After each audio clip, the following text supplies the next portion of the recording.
LTS 두란노 성경교실 가족 여러분, 안녕하세요. 안녕하세요. 네, 오늘은 하나님 앞에 바로 선 복음 전도자의 모습, 지난주에 이어 두 번째로 이 부분을 다루겠습니다. 데살로니가서 2장 5절에서 12절까지 저랑 같이 한번 소리로 읽어보겠습니다. 시작. 너희도 알거니와 우리가 아무 때에도 아첨의 말이나 탐심의 달을 쓰지 아니한 것을 하나님이 증언하시느니라. 또한 우리는 너희에게서든지 다른 이에게서든지 사람에게서는 영광을 구하지 아니하였노라. 우리는 그리스도의 사도로서 마땅히 권위를 주장할 수 있으나 도리어 너희 가운데서 유순한 자가 되어 유모가 자기 자녀를 기름과 같이 하였으니 우리가 이같이 너희를 사모하여 하나님의 복음뿐 아니라 우리의 목숨까지도 너희에게 주기를 기뻐함은 너희가 우리의 사랑하는 자 됨이라. 형제들아, 우리의 수고와 애쓴 것을 너희가 기억하리니 너희 아무에게도 폐를 끼치지 아니하려고 밤낮으로 일하면서 너희에게 하나님의 복음을 전하였노라. 우리가 너희 믿는 자들을 향하여 어떻게 거룩하고 옳고 흠없이 행하였는지에 대하여 너희가 증인이요 하나님도 그러하시도다. 너희도 아는 바와 같이 우리가 너희 각 사람에게 아버지가 자기 자녀에게 하듯 권면하고 위로하고 경계하노니 이는 너희를 부르사 하나님의 나라와 영광에 이르게 하시는 하나님께 합당히 행하게 하려 함이라. 아멘. 하나님의 복음을 전한다는 일은 영광스러운 일이죠. 네. 영광스러운 일이지만 때로 고난과 어려움이 닥치기도 하죠. 네. 예수님이 이렇게 말씀을 하세요. 의의를 위하여 박해를 받은 자는 복이 나니 천국이 그들의 것임이라. 나를 인하여 너희를 욕하고 핍박하고 모든 거짓으로 너희를 거슬려 온갖 악한 말을 할 때는 기뻐하고 즐거워하라. 하늘에서 너희의 상이 큼이라. 너희 전에 있던 선지자들도 이같이 박해하였느니라. 네. 썬다식이라는 분이 있어요. 이분이 힌두교 집안이었는데 예수님이 환상 중에 나타나셔서 예수님을 영접을 하게 되었어요. 집에서 쫓겨나요. 히말라야를 넘나들면서 인도 지역, 티베트 지역에서 이제 복음을 전해요. 한 번은 일름이란 지역에서 복음을 전하는데 그 지역 부족장이 전도하지 말래요. 당연히 전도하지 말라고 그러죠. 근데 하나님을 섬기는 사람들, 하나님의 백성들 입장에서는 그 권세 있는 자보다 하나님의 말씀이 더 중요하거든요. 네. 베드로와 요한이 협박을 받죠. 전도하지 말라고. 그때 베드로가 했던 말이 있어요. 하나님 앞에서 너희 말 듣는 것이 하나님 말씀 듣는 것보다 옳은가 판단하라. 우리는 보고 들은 것을 말하지 아니할 수 없다. 다른 이로서는 구원을 얻을 수 없느니 천하 인간의 구원을 얻을 만한 다른 이름을 우리에게 주신 적이 없으시니라. 네. 이렇게 말씀을 전한단 말이에요.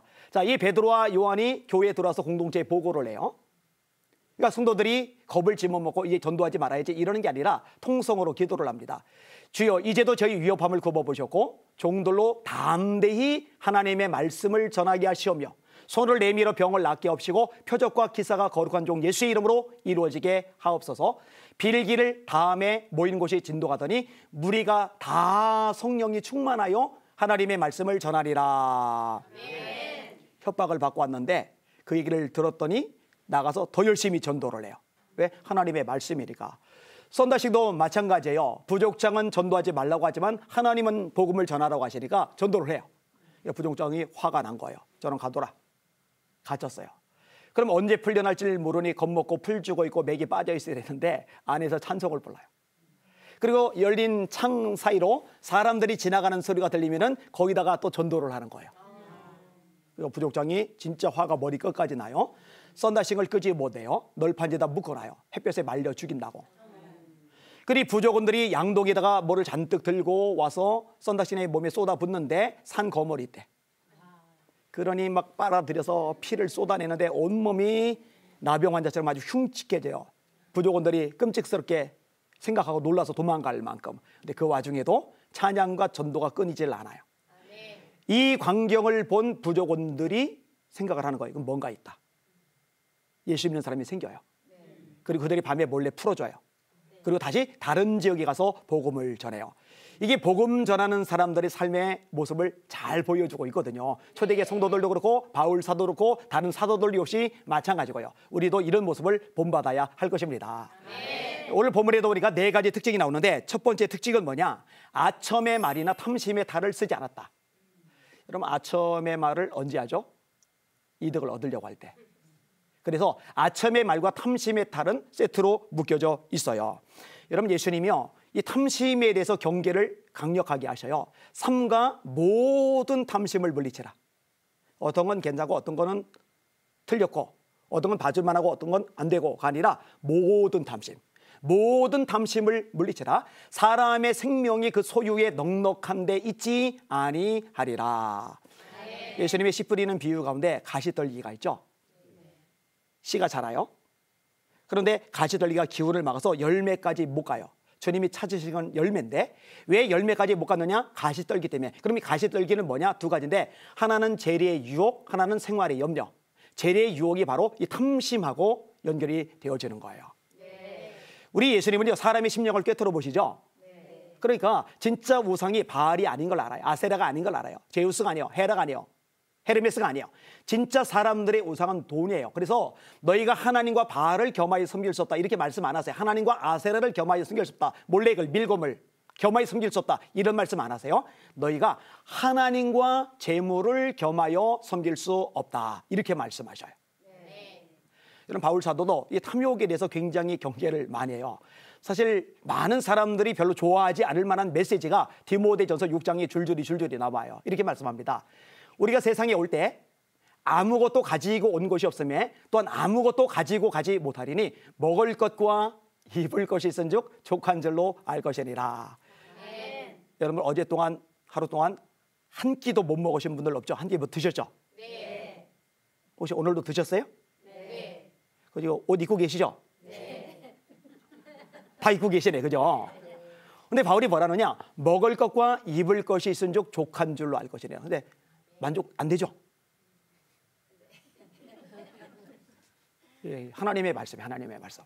그 다음 구절이 뭐냐? 부하려 하는 자들은 시험과 올무와 여러 가지 어리석고 해로운 정욕에 떨어져나니 그 사람으로 파멸과 멸망에 빠지게 하는 것이라. 누가 시험에 잘 드느냐? 부하려 하는 사람들. 왜냐? 부자가 되고 싶은데 안 되니까 그때마다 마음이 상해요. 비교의식이 돼요. 돈 못 벌어온 남편이 꼴 보기 싫어져요. 옆집 남편하고 자꾸 비교가 돼요. 자꾸 시험에 들 수밖에 없는 거예요. 그 다음 구절도 마찬가지예요. 돈을 사랑함이 일만 악의 뿌리가 되나니 이것을 탐내는 자들은 미혹을 받아 믿음에서 떠나 많은 근심으로써 자기를 찔렀도다. 사실 하나님의 백성들은 내가 주님의 백성인데 기도 생활 더 열심히 해야지, 기도 생활 못하고 있네, 이거 근심해야 돼요. 내가 예수 믿는 사람인데 예수 모르는 저 불쌍한 사람들 지옥 갈 텐데 내가 전도해야지, 내가 올해 이렇게 한 달, 두 달 지나도록 한 명도 영혼 구원을 못했네, 이거 근심을 해야 돼요. 내가 하나님의 말씀인 성경을 사모하고 하루에 7번 묵상한다는 시편 저자처럼 7번은 아니어도 3번씩은 묵상해야 되는데 먼지가 쌓인 성경 털고 교회에 해당하고 내가 이렇게 신앙생활에선 될까, 이거 근심해야 되는데 사실 이런 근심 안 하고 다 뭐 근심하냐면 돈 근심합니다. 많은 근심으로서 자기를 찔렀도다. 그게 돈을 사랑함하고 연결이 되어져 있거든요. 이런 부분을 우리가 조심할 필요가 있어요. 주의하실 필요가 있습니다. 하박국이 아주 재미있는 고백, 멋진 고백을 해요. 비록 무화과 나무가 무성하지 못하며 포도나무에 열매가 없으며 감람나무에 소출이 없으며 밭에 먹을 것이 없으며 우리의 양이 없으며 회양간에 소가 없을지라도. 해도 너무하죠. 다 망했어요, 다. 그런데 다음 구절이 뭐냐? 나는 여호와로 말미암아 즐거워하며 내 구원의 하나님으로 말미암아 기뻐하리로다. 주 여호와는 나의 힘이시다. 그가 나의 발을 사슴과 같게 하사 나로 나이 높은 곳에 다니게 하시리로다. 탐심의 탈을 쓰지 않는다고 고백한 바울이요, 실제로 물질에서 자유로워요. 빌립보서 4장에 이렇게 고백을 합니다. 내가 어떠한 형편이든지 자족하기를 배웠노니 궁핍에 처할 줄도 알고 풍부에 처할 줄도 알아. 모든 일, 배부름과 배고픔과 풍부와 궁핍에도 처할 줄 아는 일체의 비결을 배웠노라. 내게 능력 주시는 자 안에서 내가 모든 것을 할 수 있느니라. 생각보다 많은 사람들이요, 하나님의 일을 하다가 이 탐욕의 문제를 넘어서지 못해서 망가져요. 이게 생각보다 쉬운 문제는 아닌 거죠. 그러면서 이 탐욕의 문제를 벗어나는 사람, 바름직한 하나님의 바로선 하나님의 종, 복음 전도자의 모습인 것입니다. 자, 그다음에 오늘 본문의 두 번째로 어떤 얘기가 나오느냐?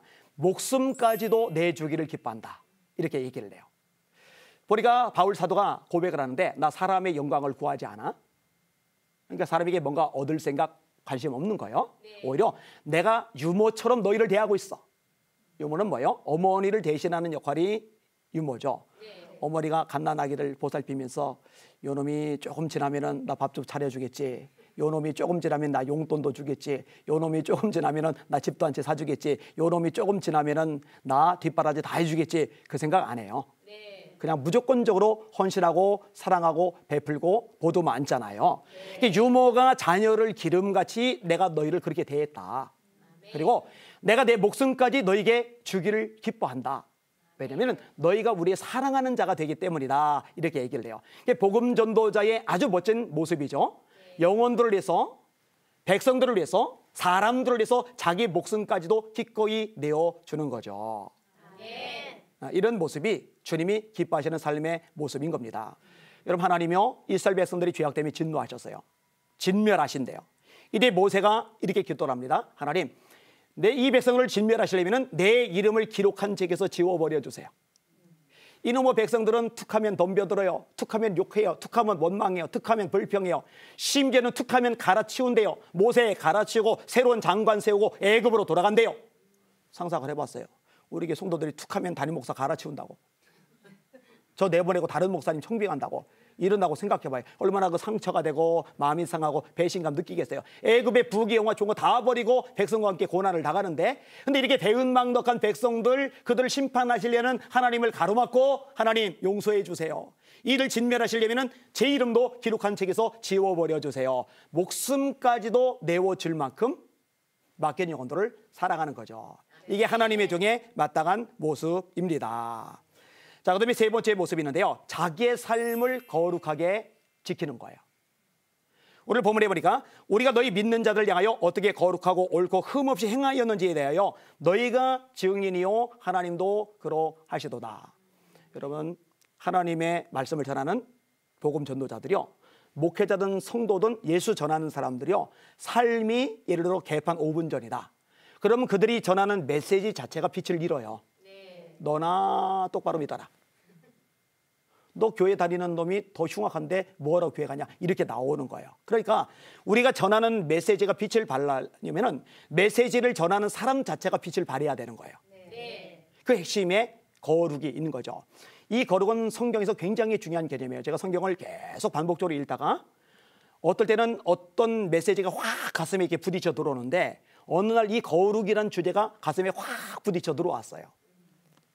이사야 6장에 이사야가 성전에 들어가 기도하는데 영안이 열려요. 하나님의 보좌가 보여요. 천사들이 날아다녀요. 근데 날개가 6개가 있는 거예요. 두 날개로는 얼굴 가리고 두 날개는 몸을 가리고 두 날개만 가지고 날아다녀요. 그들의 노랫소리가 이겁니다. 거룩하다, 거룩하다, 거룩하다, 만군의 여호와여, 그 영광이 온 땅에 충만하도다. 계시록 4장에 보니까 하나님의 보좌가 또 등장을 해요. 이때는 네 생물이 나와요. 하나는 사자, 하나는 소, 하나는 독수리, 하나는 사람. 모든 피조 세계를 대표하는 존재들이 상징적으로 나오는 거예요. 독수리는 조류의 대표, 소는 가축의 대표, 사자는 맹수의 대표, 사람은 만물의 대표예요. 게다가 24장로들이 등장을 해요. 그들이 하나님께 면류관을 받았는데 그 면류관을 하나님께 돌려드리면서 찬양을 하는 거예요. 24장로들은 구약의 12족장 르우벤, 레위, 시몬, 유다, 이사갈, 스불론, 갓, 아셀, 단, 납달리, 요셉, 베냐민, 신약의 12사도, 모든 성도들을 대표하는 존재들 24명의 장로들이 있는 거예요. 이 네 생물과 24장로가 찬양하는 내용이 뭐냐? 거룩이에요. 거룩하다, 거룩하다, 거룩하다. 전에도 계셨고 이제도 계시고 장차 오실래. 근데요, 이 구절이 계속 연결이 되는 거예요. 에스겔 36장에 보니까 너희가 이방 가운데서 더럽힌 나의 거룩한 이름을 아꼈다라는 말씀이 나와요. 여러분, 주기도문은 해도 되고 안 해도 되는 기도가 아니라 반드시 해야 돼요. 왜? 너희는 이렇게 기도하라, 너희는 이렇게 기도하라 해야 되는 거예요. 근데 그 첫 번째 항목이 뭐냐? 하늘에 계신 우리 아버지요, 이름이 거룩히 여김을 받으시오며. 거룩이에요, 거룩. 자, 이렇게 거룩하신 하나님이 당신의 백성들에게 요구하시는 핵심이 뭐냐? 그게 거룩이에요.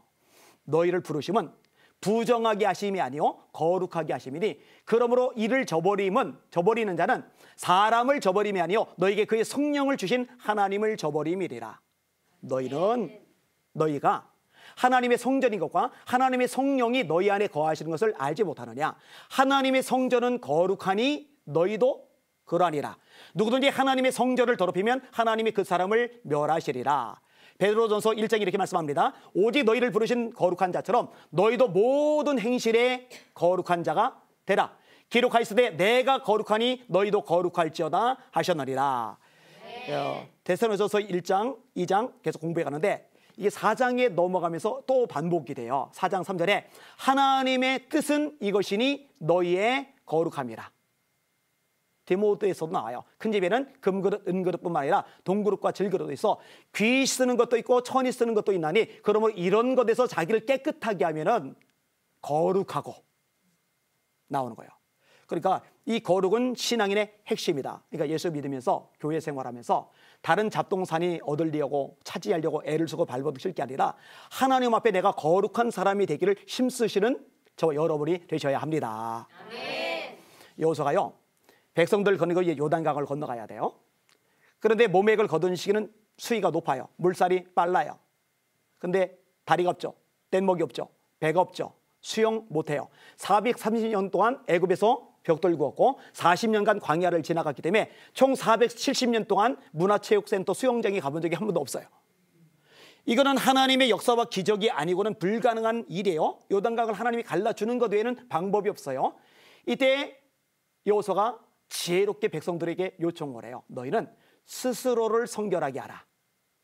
하나님이 역사하시려면 반드시 필요한 것이 있는데 그게 바로 성결이란 것을 아는 거예요. 자, 여리고를 무너뜨렸던 이스라엘 백성들이 여리고 성보다 작은 성 아이성과의 싸움에서 패배했어요. 왜 패배했느냐? 죄 때문에. 이사야 59장 1절과 2절이 이렇게 말씀합니다. 여호와의 손이 짧아서 구원치 못하심이 아니요 귀가 둔하여 듣지 못하심이 아니라 너희 죄가 너희와 하나님 사이를 엮고 그 죄악이 그 얼굴을 가리워서 너희로 듣지 못하시게 함이니. 이거는 기도 응답하고도 아주 밀접하게 관련이 되는데요. 수도꼭지를 돌려요. 그럼 물이 나와요. 싱크대에 닫아놓으면요, 싱크대를 채우고 넘쳐요. 집을 다 채우고도 남게 물이 쏟아져요. 왜냐? 팔당 때문에 물이 어마어마하게 많거든요. 근데 어느 날 수도꼭지를 돌렸는데 물이 안 나와요. 왜 안 나오나 했더니 수도관이 막힌 거예요. 이 막힌 것 뚫어내지 않으면 팔당 때문에 물이 아무리 많아도 수도꼭지에 아무리 돌려도 물은 안 나와요. 우리가 수도꼭지 돌리듯이 기도하면 하나님이 응답하실 줄 믿습니다. 아멘. 지금까지는 너희가 내 이름으로 아무것도 구하지 아니하였으나 구하라. 그러면 받으리니 너희 기쁨이 충만하리라. 아멘. 우리 예수님이 약속하신 것이잖아요. 구하라. 그러면 너에게 주실 것이요. 찾아라. 그러면 찾을 것이요. 문을 두드리라. 그러면 너에게 열릴 것이리라. 아들이 생선 달는데 생선 대신에 뱀을 주며 알을 달라는데 알 대신에 전갈을 줄 자가 있겠느냐. 이게 누가복음 11장, 마태복음 떡이 등장을 해요. 아비가 악할지라도 자식에게 좋은 것으로 줄 줄 알거든 하물며 하늘에 계신 너희 아버지께서 구하는 자에게 성령을 주지 않으시겠느냐. 주시는 줄 믿습니다. 아멘. 너희가 기도할 때 무엇이든지 믿고 구하는 것은 다 받으리라. 주실 줄 믿습니다. 아멘. 하나님은 팔당 때보다 더 무한하신 분이니까. 근데 어느 날 기도를 해요. 근데 응답이 안 돼요. 역사가 안 일어나요. 하나님이 침묵만 하고 계세요. 하나님 대단하신데 분명히 기도하는데 왜 그러나? 수도꼭지 돌렸는데 물이 안 나와요? 막혀서. 기도를 하는데 응답이 안 돼요? 왜? 막혀서. 죄가 하나님과 우리 사이를 막아놓은 거예요. 그러니까 거룩은 하나님이 우리를 올가매시려고 힘들고 피곤하고 지치게 하시려고 요구하시는 게 아니라 하나님의 백성다운 모습이기 때문에 요구하시는 것이고, 거룩할 때 하나님의 능력이 내 것이 되기 때문에, 거룩할 때 하나님의 응답이 내 것이 되기 때문에 하나님이 거룩을 요구하신다는 거, 이걸 깨닫는 게 지혜인 줄 믿습니다. 아멘. 우리가 거룩하게 행했다, 옳고 흠없이 행했다라고 오늘 본문에 이야기해요. 복음 전도자의 바람직한 모습이죠. 자, 그 다음에 한 가지가 더 있는데, 성도들을 하나님 앞에 바로 세우는 거예요. 너희도 아는 바와 같이 우리가 너희 각 사람에게 아버지가 자기 자녀에게 하듯 권면하고 위로하고 경계하노니, 이는 너희를 부르사 자기 나라와 영광에 이르게 하시는 하나님께 합당히 행하게 하려 함이라. 권면이라는 단어가 나오고 위로라는 단어가 나오고 경계라는 단어가 나와요. 이 권면이라는 얘기는 해야 될 것, 살아야 될 삶의 특징들을 구체적으로 가르쳐주는 내용이에요. 위로라는 말은 때때로 힘들어요, 지쳐요, 상처 입어요, 세상의 무거운 짐들 때문에 다리가 휘청거려요, 어깨가 휘어져요. 그럴 때 격려가 필요해요, 용기가 필요해요. 이럴 때 위로가 있어야 되는 거죠. 그다음에 경계라는 것은 조심하라고 경고를 해주는 거예요. 그렇게 하면 안 돼, 위험해, 마귀가 틈탈 거야, 정신 차려야 돼. 이런 식의 모든 메시지들이 경계인 거예요. 이 일을 했다는 거예요. 왜? 성도들을 하나님 앞에 합당한 자로 세우기 위해서요. 사실 복음 전도자, 말씀을 전하는 자, 말씀을 가르치는 자, 뭐 목회자든 구역장이든 기관의 임직원들이든 이렇게 하나님의 일을 하는 사람, 하나님의 말씀을 전하는 사람들의 관심과 초점은 무엇이어야 되느냐? 자기에게 말씀을 듣는 사람들이 하나님께 합당히 설 수 있도록 제대로 말씀을 가르치고 전달해 주는 것. 이게 핵심적인 요소입니다. 사실 하나님의 말씀이 능력이 있다는 거 여러분 인정하시죠? 하나님의 말씀에 권세가 있다는 거 여러분 믿으시죠? 이 말씀이 사실은 하나님의 백성들에게 가장 귀한 축복을 가져다 주는 거의 유일한 통로라고 봐도 틀리지 않아요. 신명기 28장에 보면은 네가 들어와도 복을 받고 나가도 복을 받고 떡반죽 그릇이 복을 받고 자녀들이 복을 받고 짐승의 새끼들이 복을 받고 이 복에 대한 얘기가 줄줄이 나오는데 조건이 달려서요. 네가 청종하면 이것을 원하시는 거예요. 시편 1편에 복 있는 사람은 악인의 꾀를 쫓지 아니하며 죄인의 길에 서지 아니하며 오만한 자의 자리에 앉지 아니하고 오직 여호와의 율법을 즐거워하여 이 율법을 주야로 묵상하는 자로다. 이런 사람은 시절을 쫓아 과실을 맺으며 인생을 이게 되돌아보는데 되돌아봤더니 열매가 하나도 없는 거예요. 껍데기예요. 불쌍하죠. 근데 인생을 뒤돌아봤더니 열매가 너무 많아요. 풍성한 것들이 가득해요. 근데 이 과실을 맺는 삶의 비결이 어디 달리느냐? 이 말씀에 달렸다고 성경이 가르쳐주고 있는 거예요. 그 잎사귀가 마르지 아니한 같으니 인생이 파릇파릇하고 생기가 돌길 원하지 바짝바짝 말라 비틀어진 비참한 인생을 누가 원하겠어요? 그런데 말라 비틀어진 비참한 인생이 아니라 생기 도는 파릇한 인생이 되는 비결이 말씀에 달려있다고 성경이 우리에게 가르쳐주고 있는 거예요. 그러니까 하는 일이 다 형통하리라. 누가 형통을 원하지 불통을 원하겠어요? 누가 풀리는 인생이 되기를 원하지 꼬이는 삶이 되기를 원하겠어요? 근데 꼬이는 삶, 불통이 아니라 풀리는 삶, 형통의 비결이 말씀에 달려있다고 성경은 명확하게 가르쳐주고 있는 거예요. 여러분 하나님이 여호수아에게 모세의 후임자로선 두려워 떠는 여호수아에게 요구하는 내용이 요거 딱 하나였어요. 이 율법책을 네 입에서 떠나지 말게 하고 주야로 그것을 묵상하여 그 가운데 기록한 대로 다 지켜 행하라. 그러면 네 길이 평탄하게 될 것이라 네가 형통하리라. 계시록 1장 3절에 보니까 이 예언의 말씀을 읽는 자와 듣는 자들과 지키는 자들이 복이 있나니. 지금 계속 듣다시피 이 말씀을 지키는 것하고 복하고 연결이 되고 있잖아요. 예언의 말씀을 읽는 자들과 듣는 자들과 지키는 자들이 복이 있나니 때가 가까움이라. 여러분 예수님이 산상수훈의 결론에서 가장 끄트머리에서 말씀하신 내용은 말씀을 듣고 지키는 거예요. 누구든지 나의 이 말을 듣고 지키는 자는 그 집을 반석 위에 지은 지혜로운 사람 같으리니 비가 내리고 바람이 불고 창수가 나서 그 집에 부딪히되 무너지지 아니하나니 이런 그 주축을 반석 위에 놓은 거예요. 누구든지 나의 이 말을 듣고 지키지 않는 자는 그 집을 모래 위에 지은 어리석은 사람 같으리니 비가 내리고 바람이 불고 창수가 나서 그 집에 부딪히되 무너짐이 심하리라.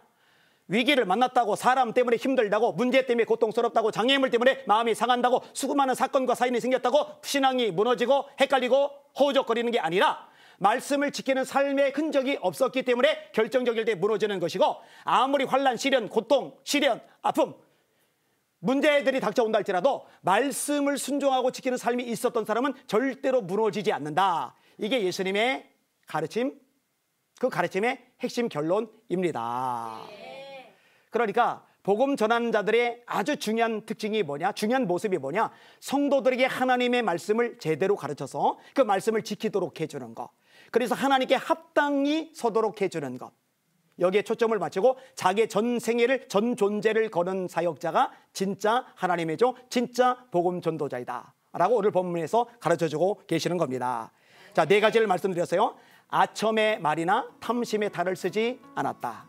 내 목숨까지 내주기를 기뻐한다.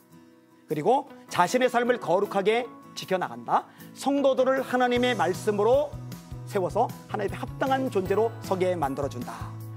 이런 귀한 사역들이 한국 땅에서 한국교회에서 마음껏 일어났으면 하는 마음이 간절합니다. 오늘은 여기까지 하겠습니다. 감사합니다.